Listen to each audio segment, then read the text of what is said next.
is certainly a subject I find of great interest, and hopefully you'll find today's session both interesting and informative. Michael has been speaking about questions. We do have a fair bit of territory to cover today, so perhaps if I apologise at the outset if I don't answer your particular question. I've asked Michael to provide me a list of all the questions that get asked during the session, and be assured that I will respond, if not today, in the near future, and I can send those out to everyone. So I will certainly cover off on your questions. I should also say at the outset that what wasn't mentioned in my bio was that I also spent 2 years in the police media and marketing unit doing radio and television reporting, where it's generally agreed I have a much better face for radio than I do for television, which could go some way towards explaining why there is no webcam today, so I apologise for that as well.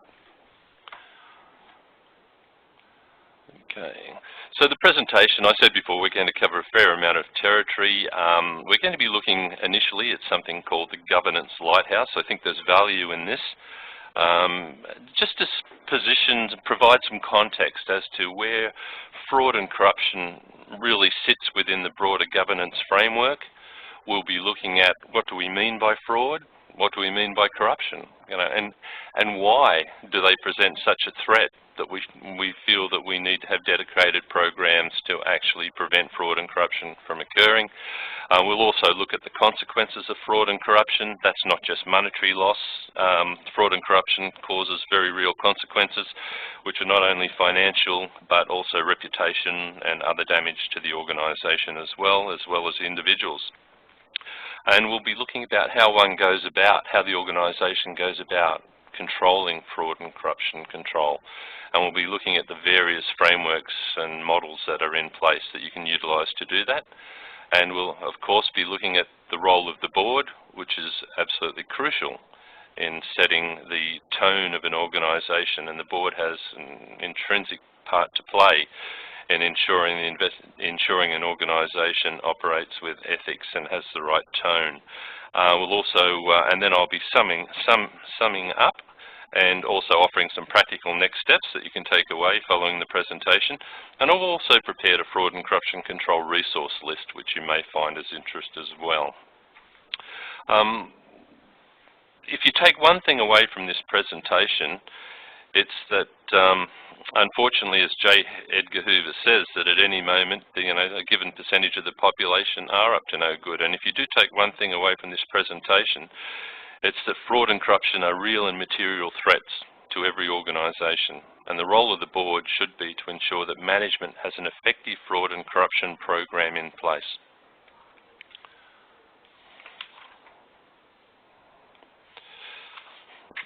So moving to the Governance Lighthouse, what we're going to do now is show a 6-minute video. Generally don't show videos, but look, I think there's some value in showing the video here, because what it does, I spoke before about that there's a governance framework. Fraud and corruption control has an important part to play in that governance framework. And what the video will do is provide context on how fraud and corruption actually fits into the organisation's framework. Now, the video is produced by IAB, and it does make reference to the New South Wales Audit Office Lighthouse Governance Model.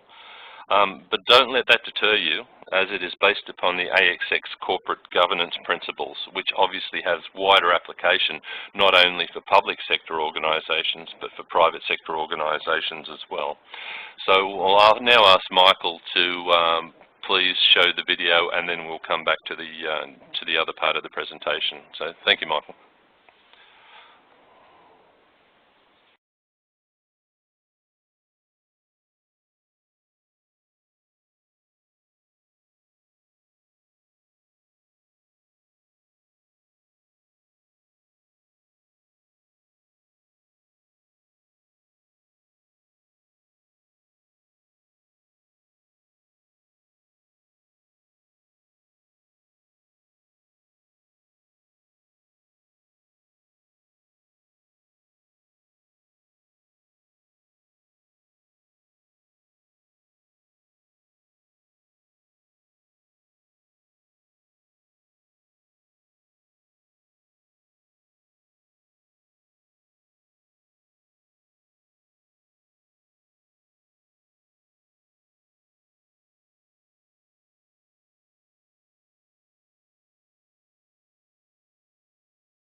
Thank you, Michael.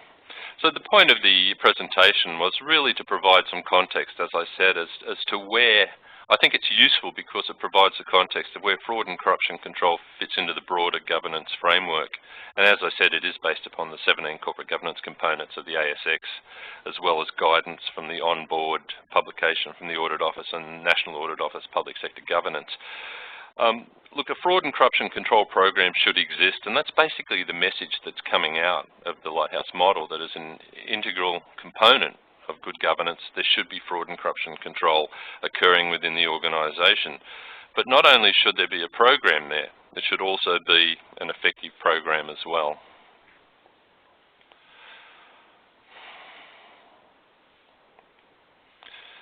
It's useful to start, as I said earlier, with actually what is fraud? You know, we're here to discuss it today and to talk about the impact upon organisations and the role of the board.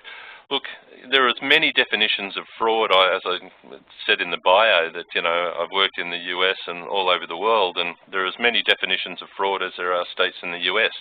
And it's the same within Australia. Every state has a different definition of fraud. But basically, a simple way to think about fraud is theft with the added element of deceit or trickery. Because that's really the notion of fraud. If somebody steals something from you, like your car for instance, generally you're going to know that it's missing. But with fraud, the whole essence of fraud is that it relies on subterfuge and trickery. And that's one of the reasons why the average fraud, according to the Association of Certified Fraud Examiners, runs for some 18 months, because it generally does rely on subterfuge or trickery or deceit. Look, a good example of this is probably from my days when I was a fraud squad detective. We chased around a particular gang who specialised in stealing checks, commercial checks from businesses. It's a bit of an old school example, not too many people use checks now, but it's a perfect example of the nature of fraud and the trickery involved. And this particular gang was successful. They pulled millions of dollars out of the banking system over a couple of years. And they did this by going into businesses, pretending they were there to service the photocopy machine or the fax machine, or they were posing as cleaners, and they were cleaners. They would clean out anything they could get their hands on that was of value to them. But what they were particularly interested in were the business checks. And they wouldn't just steal the checks, take the checkbooks. They would remove the last half dozen or so checks from the rear of the book, so that when people came to work the next day, they thought, yeah, all the books are here, nothing's amiss. But of course, the check fraud gang had the stolen checks.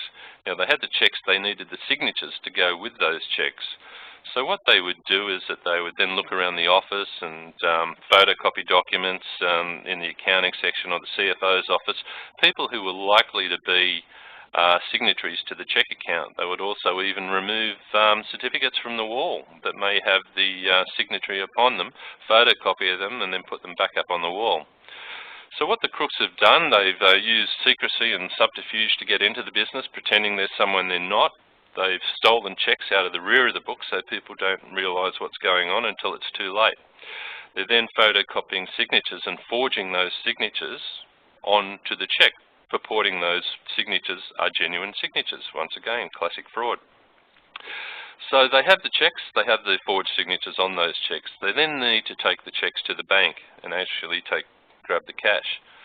So they wouldn't take the risk themselves. What they would do is that they would charge up to King's Cross or some other place, recruit someone who was desperate for cash, clean them up, put them in a suit, make them look presentable, drive them to the bank, give them the stolen check, wait outside while the runner, as we call these people who took all the risk, the runners took the checks into the bank and then came out with the cash.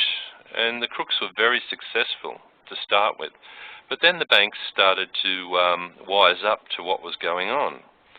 And if they had any suspicions about the runner who was coming in, the person who was coming in with the check, they would tend to question them. And, you know, who are you? Where did you come from? And we started to catch some of these people because the answers weren't checking out. So the crooks then came up with a new ploy, and this is the nature of fraud, that it's always evolving and why we need to be on guard against it. Just before they'd send the runner into the with the stolen check, the forged check, into the bank, they would call the office from where the checks had been stolen and typically call a bomb scare, so that the people in the business are being evacuated, and meanwhile the bank are ringing the office to check the bona fides of the check, and meanwhile the office staff are in the park across the road waiting for the police, the bomb squad, to arrive to give them the all clear. And a variation on that was that they would call the office just before they sent the runner in, and they might pretend that they were from Telstra and say, look, it's Telstra here. We have some of our linesmen working on your lines. It would be very dangerous if you were to answer the phone over the next 40 minutes, so under no circumstances should you answer the phone. And of course the people in the business were saying, well, we don't want to endanger any Telstra linesmen, who knows what could happen. So the bank's ringing the office to check the bona fides, and the phone's just ringing out, and half the time they're handing over the cash because they couldn't get any response. And the point I make here is that this sums up beautifully what the nature of fraud is. It's always evolving, it relies on trickery, and that's why we need to be on guard against it. It's just not something that you tick once and do once, it's from fraud control. You always have to be on guard against it. It's like building a better mousetrap. And you build a mousetrap and the mouse comes up with another way to get the cheese. And in this case, it's not just moving the cheese, it's stealing the cheese. So this is the importance of fraud and why we need to be on guard against it. Closely allied to fraud can be the idea of corruption. Now, generally, corruption goes more to the notion of misuse of your position as a director or an officer of the company or the organisation. Doing something that you shouldn't do as an officer or director of the company, or not doing something that you should do. So that's really the difference between corruption. And in corruption, you don't necessarily have to get a material benefit. It generally relies on the notion of misuse of position. And there are three general types of fraud when we're talking about fraud and corruption. The first type, generally where the wrongdoing is perpetrated by an individual, the Lone Ranger, acting alone. I guess a classic example of this, I think there are a few of our Queensland friends on the line, would be the health fraud, the Queensland health fraud involving the Tahitian prince, who actually wasn't a prince. More than $16 million was defrauded from Queensland Health, and that was, the benefit went to, the person defrauding. And that then there's type 2, wrongdoing perpetrated by more than one individual acting collusively. And the example that we just spoke about, the check fraud gang, that's a classic example of people acting collusively, where you have a number of people taking different roles. And what we're seeing more often now also are the criminals putting people inside organisations to help commit fraud and corruption, because obviously it's a lot easier to do an inside job if you have somebody on the inside who can help you with that. The person on the inside knows where the systems and the controls, where the weaknesses and the flaws, the strength of those controls. And we're actually seeing that even within government organisations. It's not just within the finance sector. So actually criminal gangs trying to put people inside organisations. So that's something else to be aware about. And of course, wrongdoing perpetrated by an outsider against the organisation, where the principal benefit goes to the third party without any collusive help.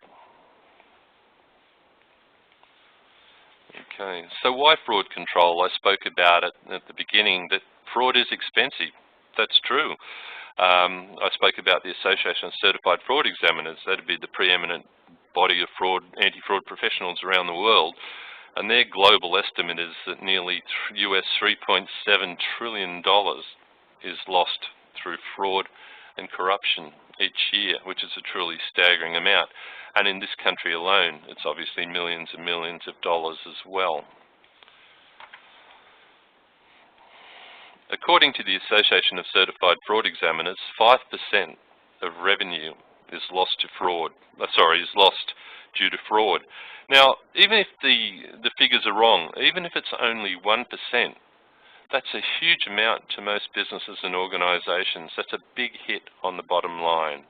So generally, They undertake a survey every 2 years, and there's one just been very recently released. And normally the amount hovers between 5 to 7% lost.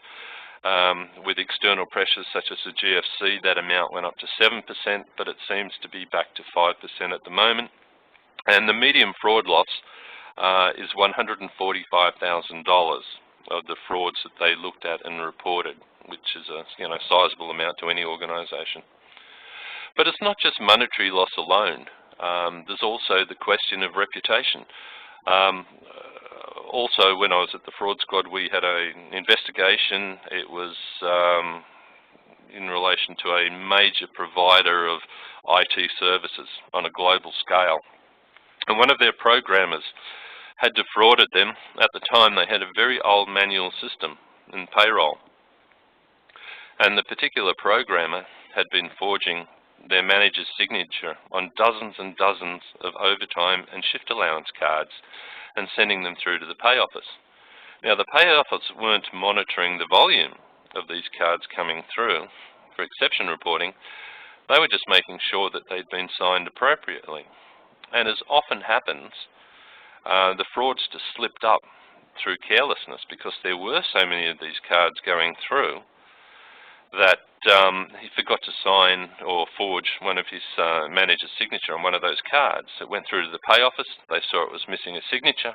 They rang his manager and said, "You forgot to sign one of Fred's overtime cards." The manager's response was, "Fred doesn't do overtime," and it all unwound from there.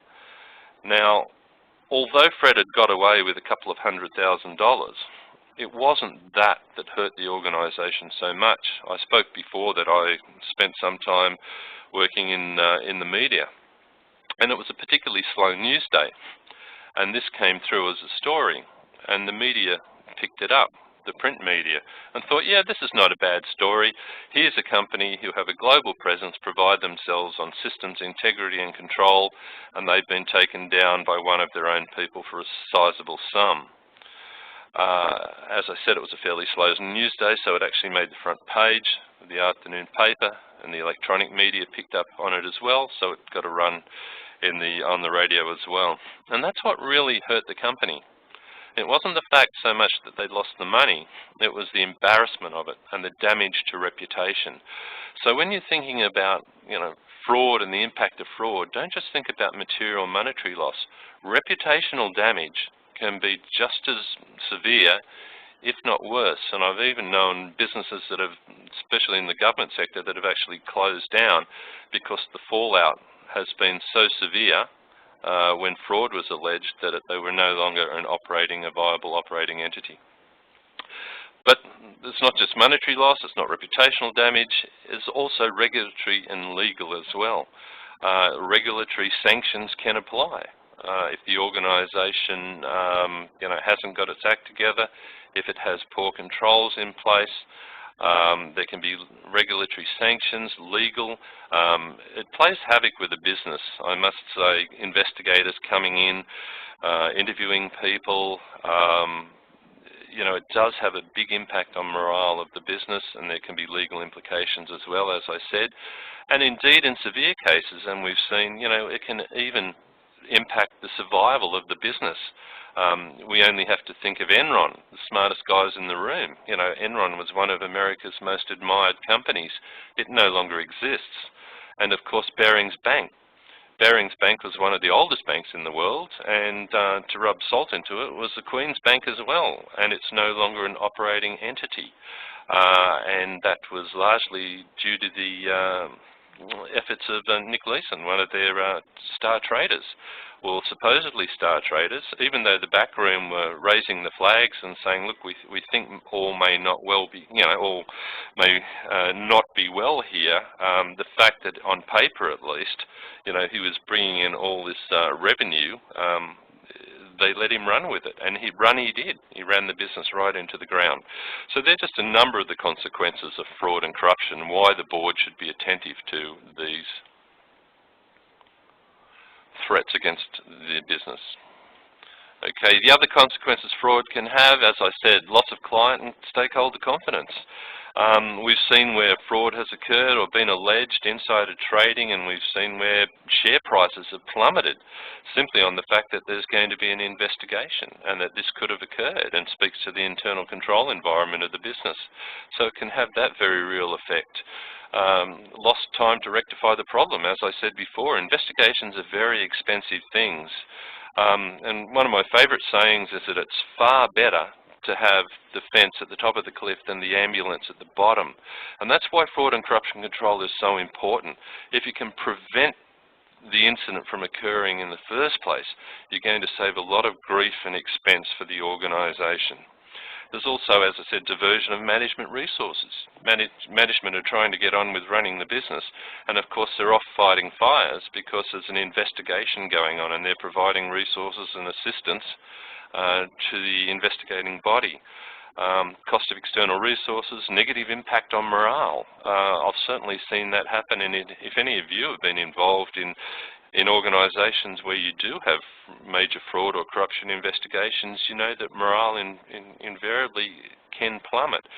And it's difficult enough to attract and keep good people in organisations without the added hurdle of having poor morale. And staff turnover, of course. So these are all reasons why fraud and corruption should be on the board's agenda. So the bad news is that fraud and corruption are a real and ever-present threat. So what's the good news, and what's the starting point, for fraud and corruption control? Well, really the starting point is to develop and implement a fraud and corruption control program. It needs to be done in a comprehensive and coordinated manner. We're very fortunate that we have a number of good frameworks, good models in this country that we can use as frameworks, and really that's the starting point, to do a gap analysis against one of those recognised frameworks, and we'll be looking at some of those frameworks, and then to decide how best to adapt that to your organisation. It's true to say that one size doesn't fit all, that organisations have different functions, different sizes, and it really comes down to looking at how you can adapt that to your organisation most effectively. And as I said, it helps ensure your organisation addresses fraud in a comprehensive and coordinated manner. And if you do have a fraud and corruption control program, make sure that you're continually and regularly revisiting it. As I said before, fraud is always evolving, it's always changing, so you need to be on your guard. And actually, I might just raise this. If any of you are involved in doing training within your organisations, you can actually use, there's some quite good resources about that are freely available. Michael mentioned before that I'm involved with the Corruption Prevention Network, and kindly some organisations have given us some of their resources. And if you go to the resources section on the Corruption Prevention Network, and all these details are at the rear of the presentation, you can actually access these for free. And I've used these various cartoons and material all around the world in countries such as, from Uganda to New York. So there's some great resources that you can use free of charge, and I'd really recommend those to you. And as I said before, they'll be in the resource section at the rear of the document. Okay, we're fortunate in this country that we do have an excellent model. It's the Australian Fraud and Corruption Control Standard, and I have used this globally as well. We're one of the few countries that has a specific standard. When I was working overseas, it was sometimes unkindly suggested that we needed a fraud and corruption control our own because having begun life as a convict colony, or at least many parts of the country, we had a bigger threat than other countries. But I'd just like to think it was because Australia leads the world in so many areas, including this. But it really is an excellent model. It's put out by Standards Australia, and it really covers off on all the key elements that one would hope to see present in a fraud and corruption control program. This prevention happening, detection, response, and planning and resourcing. Time will defeat me of going through each of those particular elements, but I will speak to just a few of the key elements. the New South Wales Audit Office, if you are a New South Wales government agency or local government, this is an excellent model.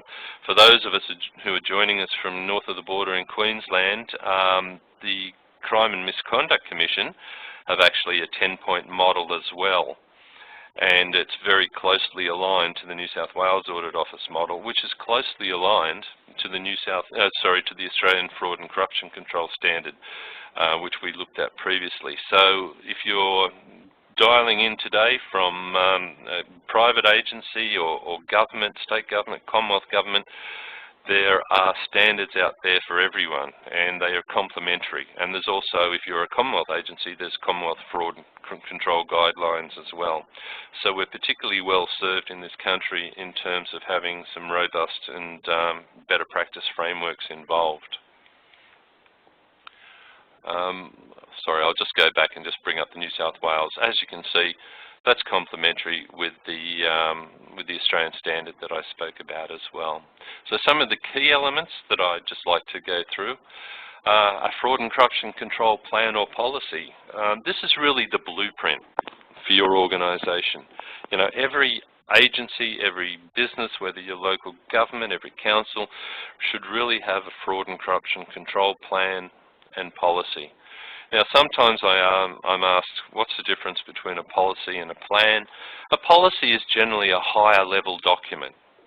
It sets the tone, and it says that basically, you know, the business, we have zero tolerance for fraud and corruption, and that for anyone who commits fraud or corruption, you know, will suffer penalties and will have action taken against them, and that we have a zero tolerance policy. It's generally a higher level document. With a plan, that's your blueprint. That's what we're going to do, who's going to be doing it, and when we're going to be doing it. So that's your blueprint, really, for how you're going to tackle fraud and corruption within the organisation. So that's really the difference between a plan and a policy.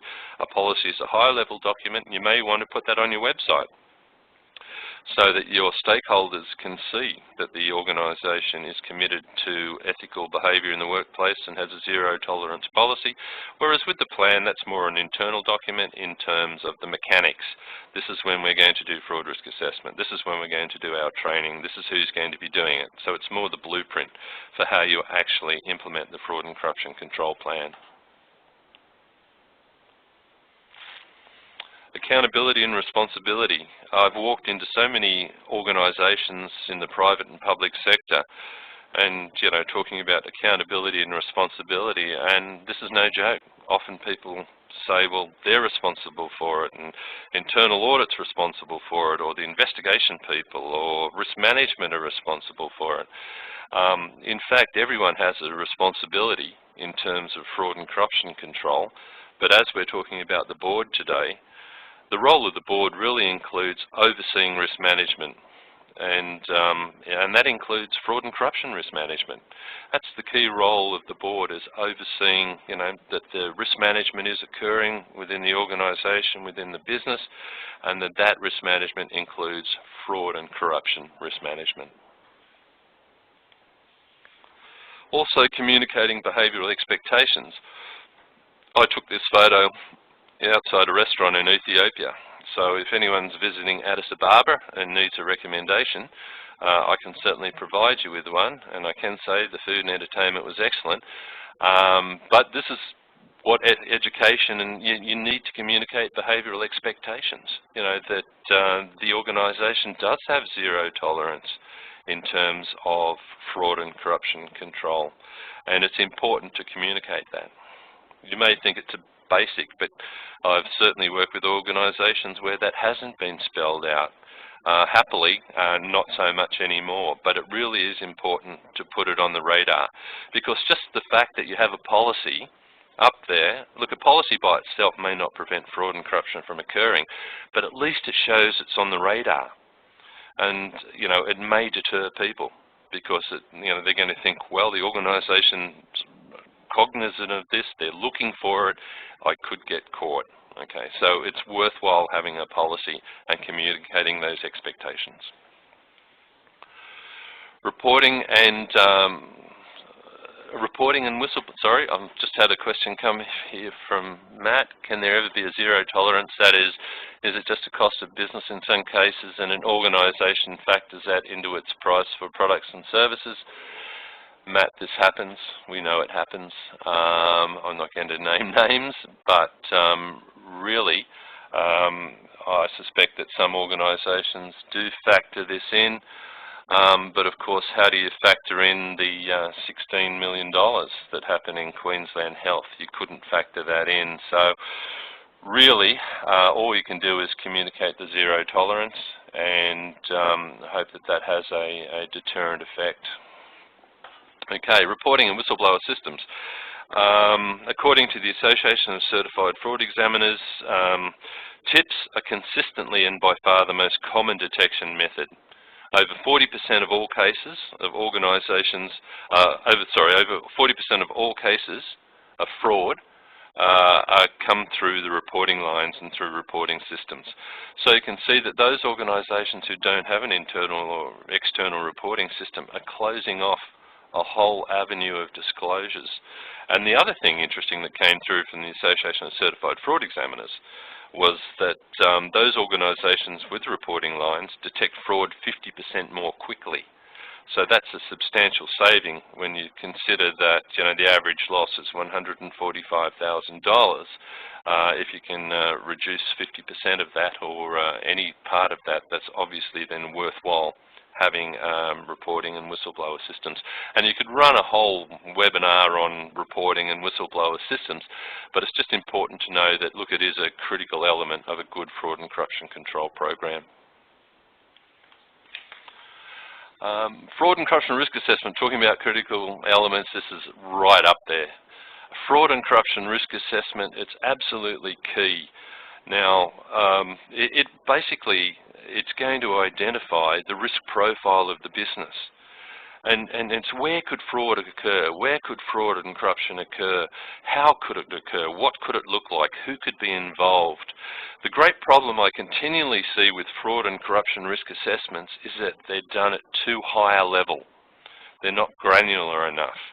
And the board needs to understand how far down management are drilling and management getting granular with their fraud and corruption risk assessment.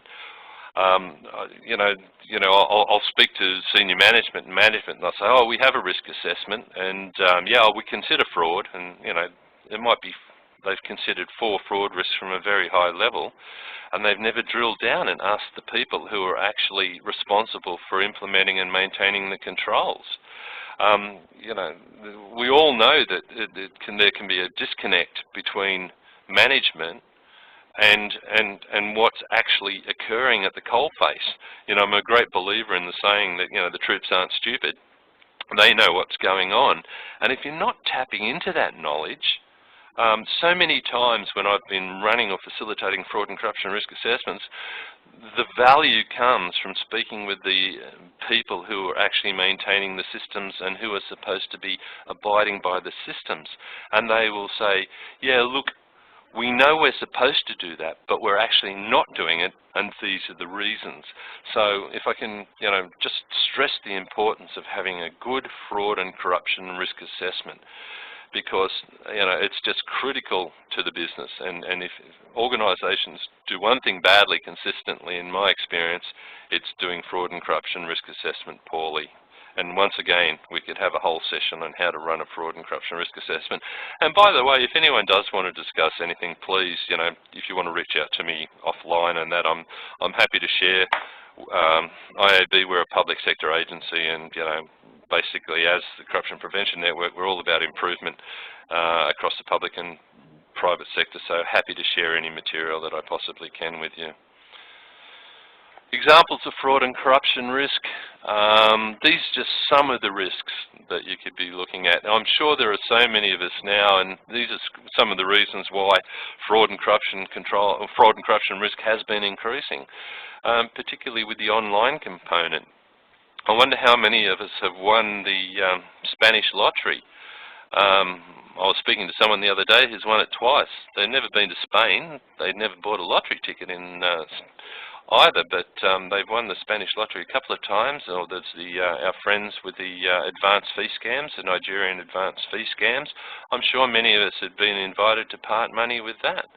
And not that long ago, I had an email purportedly from Russia, which has been in the news a little bit lately, and it had an attachment with an Anna Kournikova type look-along, this glamorous blonde, and for some reason she thought it'd be good to come to Australia and meet me, and all I had to do was to send cash for her expenses and you know, airfare and accommodation and all the rest of it. I thought it was a pretty good idea, but my wife shot me down on that one. But the point is that there are people who actually fall for this because it's a numbers game, and you have people sitting in countries where we have no extradition treaties with, and they're just sending out millions of these emails on the principle that there's one born every minute, and unfortunately there are poor people who actually do get conned into these schemes and scams. So that's just one line, the whole challenge of the internet and online fraud, but there are many others there. And a good fraud and corruption risk assessment should be looking at these types of risks. Okay. Okay. There's one this morning. Oh, okay. We've from Hawaii Ho to all participants. There's one this morning where you won the UN's compensation scheme, which asks personal details for coverage. Absolutely. And this is phishing, where people will do it online, or they might ring you up and say, look, it's the such and such bank here, or it's the UN's conference. Very topical given all the work I've done for the UN. And a lot of people are very trusting, and they think it's the bank calling them, or they think it's the United Nations, and they'll hand over their details and their passwords. So these are some of the reasons why we're seeing such a, and Michelle got one from the ATA last week. I'd rather have a refund, Michelle, but yep, PayPal is popular. That's all true. So, you know, you can see that just from, you know, the people who are here today with us, the group that are here today, we've all had these things, you know, aimed at us. And that's another reason we really need to be on the front foot when it comes to fraud and corruption control. And how do we do that? Internal controls, they should be risk-focused. And when we're doing the fraud and corruption risk assessment, we need to look at the controls and say, do we just have controls for the sake of controls, or do they actually align with the risk? And we should have a good balance of controls. We should not only have preventive controls, we should have the detective controls as well. So if they get past the preventative controls, we can pick them up on the way out the back. So yeah, a good blend of controls, and that's one of the things that the fraud and corruption risk assessment will test. And it was interesting with the, this is stating the obvious from the Australian Fraud and Corruption Control Standard, as the Crime and Misconduct Commission said about the got Hawaii on the brain, on the Tahitian prince, is that it was a failure of internal controls that really led to it. And that's so true, that for all the fraud I've investigated all around the world, quite often it comes down to a breakdown in segregation of duties. You know, that's that breakdown of the role between authorization and custody. So, and you know, I worked with Aon for a time, and you know, I said we had a lot to do with the insurance industry. Sorry, I'll just go back to that one. And you'll notice that within crime and fidelity policies, that there's virtually always an exclusion, that if the fraud or corruption occurs because there's been a breakdown in segregation of duties, the insurer will not pay out. Now, the insurers may be many things, but they're certainly not stupid. And that's one of the reasons that clause is in there, because they know that most fraud occurs through a breakdown of segregation of duties, through a breakdown of the internal controls. So that's why it's so important to have an effective internal control systems in place. So in terms of the role of the board, we've been speaking about the role of the board.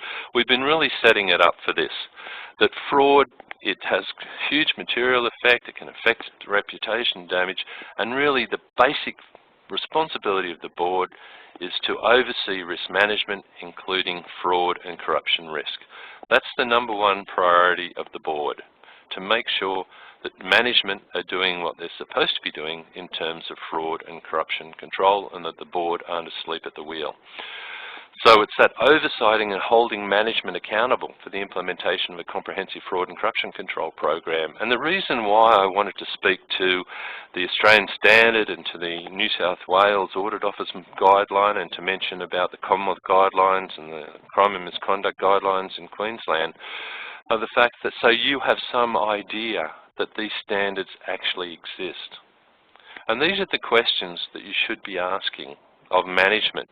Do we have a fraud and corruption control program in place? What does that look like? Are you doing fraud and corruption risk assessment? Are we doing any employee training? Do we have a policy? Do we have a plan? How far are we drilling down in terms of the fraud and corruption risk assessment? You know, is it an effective plan? And if we don't have one, why don't we have one? So these are the key things that the board need to know. And the fact that you know that these standards exist will give you a great insight into how effectively managed and seriously management are in addressing the threat of fraud and corruption control. Tone at the top, fostering a risk-intelligent culture, including fraud and corruption risk. So although it's really a management responsibility in many ways, the role of the board is to hold the practice professional skepticism, hold management accountable, ask those tough questions. You're not there to be their friends. You're there to provide oversight, and as part of the board's role is to ask those hard questions of management, to hold them to account. Do you have a structure in place? How are you addressing this risk? Who is addressing it? What are you doing about it? They're all the questions that the board should be, practicing that professional skepticism. It's also a good idea for the board to monitor the sort of frauds and corruption that are getting reported within the organisation, so that the board has a handle on how often it's occurring and when it's occurring. And something else that the board should be asking is, do we have, an internal reporting system? Do we have a whistleblower system? As I said before, given that, more than 40% of disclosures come through internal reporting lines, it would suggest that itself that every organisation should have such a system in place. So the fraud and corruption control summary is really, as I said before, look, there's a lot of downside. Fraud is something of a growth industry. However, there's an awful lot that can be done to mitigate that risk, and there's a big role the board has to play in that. So that's looking at whether a fraud and corruption control program has been implemented. If not, why not? And if it has been put in place, does it align with a recognised and applicable standard? To get some rigour into the process. Does it align with the Australian Fraud and Corruption Control Standard? Or if you're a New South Wales government agency, does it align? Or if you're a Queensland agency or a Commonwealth agency? And that's something else that I would say to you, that even if you're a New South Wales government agency or in local government, look at the resources at the rear of the presentation, because there's so much good stuff out there. Now, all of us are generally being asked to do more with less when it comes to the control environment. There's just so much good stuff out there that you can access for free on the different sites. So, I really encourage you to do that. But as the board, look if there's some recognised standard that has been implemented. Something else I should say about, and that should be monitored, because, and particularly with fraud and corruption risk assessment, best practice, better practice, whatever you want to call it, says that that should occur at least every 2 years, and more often if the organisation goes through some major structural change. So you may be acquiring a new business, or divesting yourself of some business, or changing the structure. That's also a good time to refresh the fraud and corruption risk assessment. As a board member, practice professional skepticism in relation to management assurances around the program and internal control environment. Don't just take management's word for it, that everything's good and under control. And ensure that you are being briefed in relation to incidents involving allegations of fraud and corruption. And so that way you can monitor the tone of the organisation, what's going on, and how it's being addressed. And I've had a question here from Robert, AS 8001 provides suggestions on what to do once fraud is suspected. Robert, there's a whole series of governance, the 8000 series. There's a specific one on whistleblowers from reporting lines. So I suggest that you go and have a look at the Standards Australia website, the 8000 series, because that will address those questions. So there's a lot of good material out there, easily accessible for a modest price online. But there is the 8000, and it's called the Governance Series, and Fraud and Corruption Control is part of the wider Governance Series. So have a look at the standards and look at how you should really.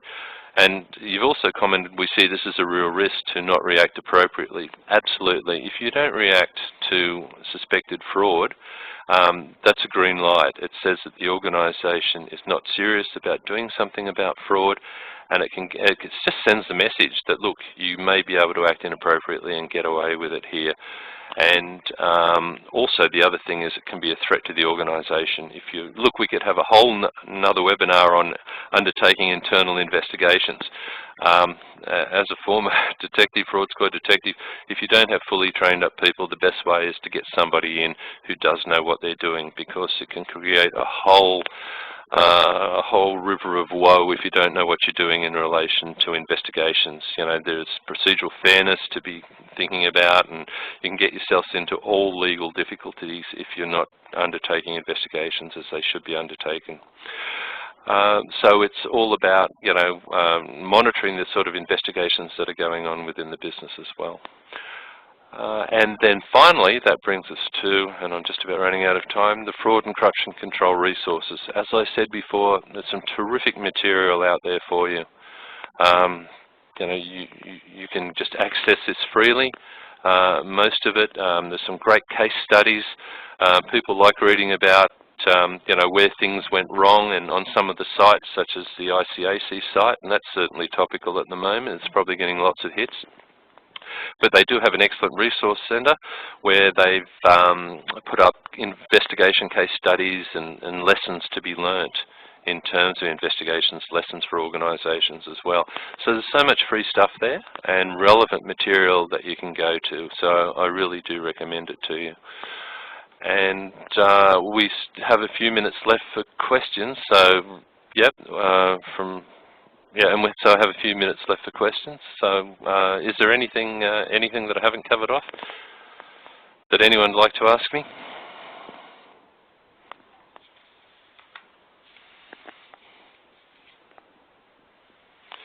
I have a question here from, let's see, from Akshay. Akshay, thank you. How important are employee training and widely publicising the policy? I feel that just keeping a policy in the policy library may not be a sufficient deterrent, and whilst mandatory training will not prevent fraud, will it help make a statement nonetheless? Yes, it will. That's an excellent question. Look, it's pointless having a fraud control manual or a policy if it gets stuck up on the shelf or in a directory and on the drive and no one ever gets to see it. The beauty of having training, and this is the sort of thing I did for the UN, not only did I assess what they had in place, but I actually went out into the field and I ran workshops, two-day workshops, and we actually did fraud risk assessments, and they were able to ask questions of me, and it was very valuable, and we really learnt what was going on. And with that face-to-face training, or where it's interactive, you really get a great snapshot of what's happening within the organisation. So look, I really recommend training if it can be done within the organisation, because it really is, it brings it to life. As actually said, a policy is a lifeless thing, and people generally will have questions around the policy as well, and training obviously gives you the chance to answer those questions. IIAC is willing to do training for government agencies for free. Yep, absolutely. And there's lots of events that you can go to, and I know the ICAC do training as well. IIAC is the new independent broad-based commission down in Victoria, so similar to the ICAC in New South Wales and the CMC in Queensland. What would one practical tip to break through management post-fraud detection, who often sweep it under the carpet for fear of poor reflection on themselves or of implications of their ineffective discharge of the controls. Maybe you could refer to some of the things that are happening at the IIA-Australia at the moment. Post-fraud detection, who often sweep it under the carpet for, to the board without repercussion. Yeah, it's great questions, guys, because it's really hard to do it bottom up. That's why the role of the board is to support management, but management has to get with the program to start with. So if management and the board aren't recognise the importance of fraud and corruption control, then you're going to have a very difficult task in taking this forward within the organisation. We also have somebody new from Indonesia. We joined the session during internal audit class. We'd like to ask you who's responsible to design fraud and control policy, plan policy. What's the role of the internal auditor? The role of the internal auditor, quickly guys, you're not there to be responsible for fraud and corruption control. You're there as an expert resource. You know, generally fraud and corruption control, the day-to-day operation of it is a line management responsibility. Internal audit cannot be everywhere. It's a line management responsibility as it is for a safe working environment and environment. It just goes with the territory of line management. Of course, having said that, line management has to have assistance. And that's really where I see internal audit coming in as an expert point of reference, as a resource to line management to fill their responsibilities. Okay, IA does have a role in championing, and thank you, you're absolutely right. IA does have a role to champion it through the business, through the organisation, but the sole responsibility or the primary responsibility should not rest with internal audit. It should rest with line management, who are out there operating with the majority of the organisation most of the time. So that's the model I've always used, and I think it's a reasonable and effective model. And as David says, he refers to the line of defence model, that it's an in-depth model. Are there any further questions? As I say, just summing up, look, please feel free. You have my details, my email details, and my other contact details. If there's anything I haven't covered off and you want to just run it past me, please feel free to do so. As I said, we're a government trading enterprise.